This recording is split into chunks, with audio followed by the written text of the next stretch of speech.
Menanggapi kegaduhan yang saat ini terjadi. Sebenarnya kegaduhan yang saat ini sudah diprediksi sebelumnya oleh almarhum Pak Vencet.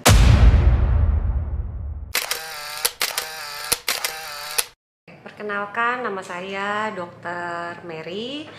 Saya merupakan istri almarhum Pak Vencet Rumangkang, di mana beliau merupakan pendiri Partai Demokrat, dan saat ini beliau mungkin sedang sangat berbahagia karena mengetahui perjuangannya diteruskan oleh teman-teman para pendiri sekalian dengan terjadinya kongres luar biasa di Deli Serdang seperti yang sudah kita ketahui.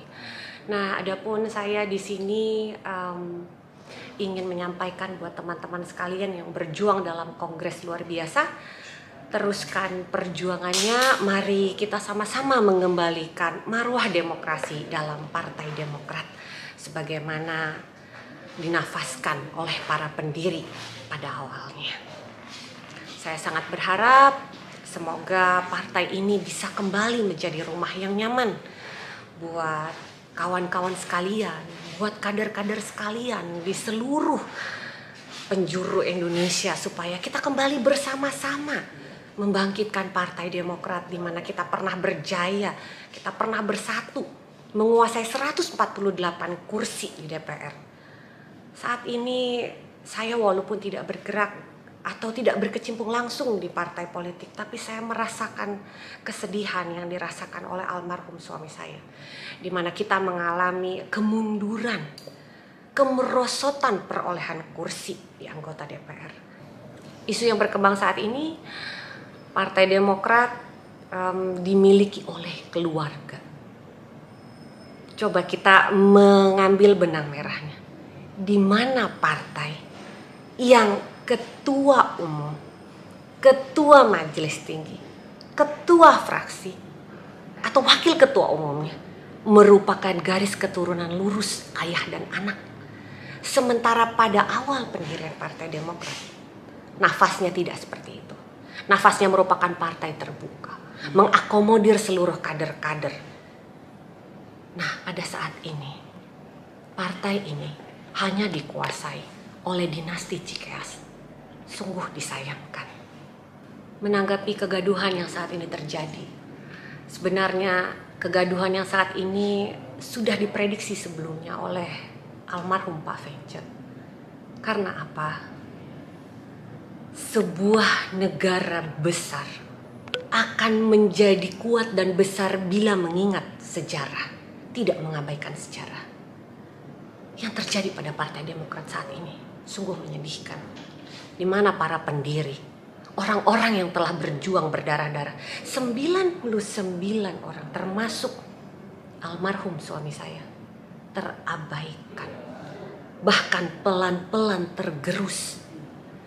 Karena itu bisa terjadi kongres luar biasa, bukan untuk suatu kepentingan oknum tertentu, bukan untuk suatu kepentingan kelompok tertentu, apalagi mendiskreditkan pihak-pihak yang dianggap saat ini berkuasa.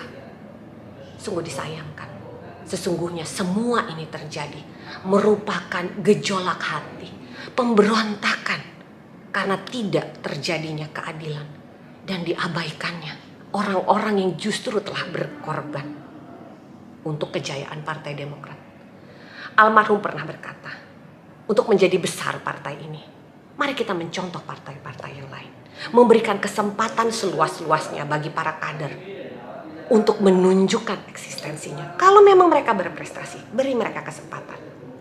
Karena partai ini bukan didirikan oleh keluarga. Yang berdarah-darah adalah 99 orang bersama dengan seluruh kader di seluruh Indonesia. Karena itu, mari kita kembalikan nafas yang sesungguhnya. Jangan kita salah kaprah, jangan kita terperdaya oleh janji-janji manis. Tapi kita harus mengetahui sejarah yang sesungguhnya. Karena itu, marilah dengan arif dan bijaksana kita menyikapi ini sebagai suatu bentuk kritik dan saran supaya partai ini bisa lebih besar lagi. Ingat, barang siapa yang tidak mendengarkan kritik dan saran tidak akan pernah menjadi besar. Dan bagaimana Partai Demokrat mengakomodir demokrasi kalau di dalamnya hanya keluarga yang bertahta dan berkuasa. Karena itu, marilah kita berjuang bersama-sama. Sebenarnya apa yang dilakukan oleh teman-teman di Kongres, tujuannya agar kita semua mendapatkan kesempatan yang sama, terutama kader-kader Partai Demokrat yang merasakan betapa sakit hatinya telah berjuang keras, namun mereka seakan terabaikan. Saya pribadi tidak menolak dengan munculnya regenerasi atau kader-kader yang muda. Tapi dengan kehadiran yang muda, marilah kita tidak mengesampingkan dan tidak meninggalkan para pendiri dan senior-senior kita yang tentunya sudah mendedikasikan diri untuk Partai Demokrat. Saya rasa cukup sekian dari saya. Semoga kita dapat mengembalikan Partai Demokrat dengan demokrasi yang sesungguhnya di dalamnya.